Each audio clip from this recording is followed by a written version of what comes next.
Здравствуйте, меня зовут священник Даниил Боболев. Я являюсь заведующим заочного сектора Алматинской духовной семинарии. И сегодня я отвечу на ваши распространенные вопросы по поводу поступления на заочный сектор Алматинской православной духовной семинарии.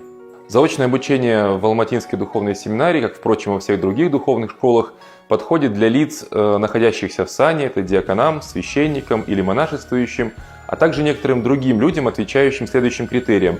Например, если вы находитесь в браке и не можете постоянно проживать на территории духовной школы, или же находитесь в отдаленных регионах нашей большой республики, и вам необходимо будет только лишь посещение во время той или иной сессии, которая проводится на заочном отделении. Ограничений по возрасту как таковых практически не существует. Единственное, что каждый должен понимать, что обучение на заочном отделении мало чем отличается от очного формата, поэтому и требования, соответственно, такие же. Единственный критерий – это поступление после среднего полного учебного заведения, то есть либо после колледжа, либо после школы.